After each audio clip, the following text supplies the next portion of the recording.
ಉಡುಪಿಯಲ್ಲಿ ನಾನು ಜಿರಳೆಯಲ್ಲ ಮಹಿಳೆ ಎಂದು ಫೋಟೋ ಹಿಡಿದು ರುದ್ರಾಕ್ಷಿ ಧರಿಸಿ ಮಾಜಿ ಡಿವೈಎಸ್ಪಿ ಅನುಪಮಾ ಶೆಣೈ ಸುದ್ದಿಗೋಷ್ಠಿಗೆ ಆಗಮಿಸಿದ್ರು. ಈ ವೇಳೆ ಮಾಧ್ಯಮಗಳೊಂದಿಗೆ ಮಾತನಾಡಿದ ಅವರು, ಕಾಕ್ರೋಚ್ ಜನತಾ ಪಾರ್ಟಿ ಹೋರಾಟ ದಂಗೆಯ ಸ್ವರೂಪ ಪಡೆದಿದೆ.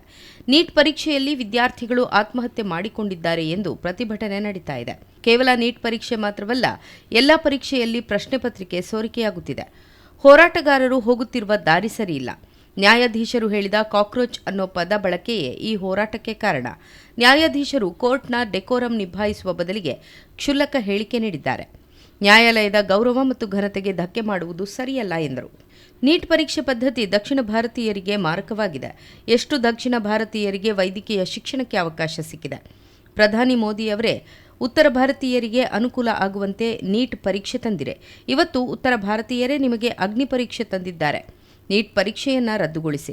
ಪೊಲೀಸರು ಹೊಡೆದಿದ್ದಾರೆ ಎಂದು ಗಲಾಟೆ ಮಾಡಲಾಗ್ತಾ ಇದೆ. 2 ದಿನದ ಹಿಂದೆ ದೀಪ್ಕೆ ಸಂಗಡಿಗರು ಪೊಲೀಸರನ್ನ ಕಿಚಾಯಿಸಿದ್ದಾರೆ.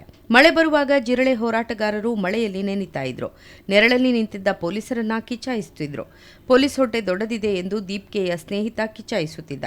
ಇದು ಬಾಡಿ ಶೇಮಿಂಗ್ ಅಲ್ವಾ? ಇದಕ್ಕೆ ಲಿಬರಲ್ಗಳು ಏನಂತೀರಿ ಎಂದು ಪ್ರಶ್ನಿಸಿದ್ರು. ಭ್ರಷ್ಟಾಚಾರ ಗುಡಿಸುತ್ತೇನೆ ಎಂದ ಕೇಜ್ರಿವಾಲ್ ಪೊರಕೆ ಈಗ ಮೂಲೆಗುಂಪಾಗಿದೆ. ಅವರ ಪೊರಕೆ ಮೇಲೆ ಜಿರಳೆಗಳು ಕುಳಿತಿವೆ.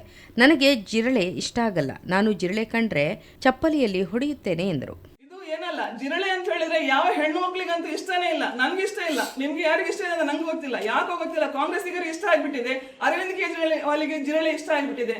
ಪೊರಕೆ ತರ್ತೇನೆ, ಭ್ರಷ್ಟಾಚಾರ ಗುಡಿಸ್ತೇನೆ ಅಂತ ಹೇಳ್ತಾ ಇದ್ದ ಅರವಿಂದ್ ಕೇಜ್ರಿವಾಲ್ ಇದು ಪೊರಕೆಗೆ ಮೂಲೆಯಲ್ಲಿ ಕೂತಿದೆ. ಅದ್ರ ಮೇಲೆಲ್ಲ ಜಿರಳೆನೆ ಹರಿದಾಡ್ತಾ ಇದೆ. ಇವತ್ತು ನಾನು ಜಿರಳೆ ಅಲ್ಲ, ಮಹಿಳೆ. ಸೊ ನಂಗೆ ಜಿರಳೆ ಇಷ್ಟ ಆಗೋದಿಲ್ಲ. ಅಂಡ್ ನಾನು ಜಿರಳೆಯನ್ನು ಹೊಡೆಯಕ್ಕೆ ಬಳಸೋದು ಪೊರಕೆ ಇಲ್ಲದ್ರೆ ಮೆಟ್ಟು. ಈಗ ಪೊರಕೆ ಮೂಲೆಯಲ್ಲಿ ಕೂತಿದೆ. ನೆಕ್ಸ್ಟ್ ಜಿರಳೆ ಅಂತ ಹೇಳಿದ್ರೆ ಮೆಟ್ಟು ತಗೊಂಡು ಹೊಡಿತೇನೆ ಅಷ್ಟೇ. ಮತ್ತೆ ಇನ್ನೊಂದು, ಪೊಲೀಸರಿಗೆ ಹೇಳೋದಷ್ಟೇ, ನೀವು ಲಾಠಿ ಚಾರ್ಜ್, ಟಿಯರ್ ಗ್ಯಾಸ್ ಎಲ್ಲ ಯೂಸ್ ಮಾಡಿದ್ರೆ ಅವರಿಗೆ ಬಹಳ ಬೇಸರ ಆಗ್ತದೆ. ಕಾಂಗ್ರೆಸ್ಸಿಗರಿಗೆಲ್ಲ ಟಿಯರ್ ಗ್ಯಾಸ್ ಯೂಸ್ ಮಾಡಿದ್ರು, ಲಾಠಿ ಚಾರ್ಜ್ ಮಾಡಿದ್ರು ಅಂತ ಹೇಳಿ. ಒಂದು ಕೆಲಸ ಮಾಡಿ, ಪೊಲೀಸರು ಬೂಟ್ ತೆಗೆದು ಪಕ್ಕದಲ್ಲಿ ಇಡಿ, ಮೆಟ್ಟಾಕೊಂಡು ಬನ್ನಿ, ಮೆಟ್ಟಲ್ಲಿ ಹೊಡೀರಿ.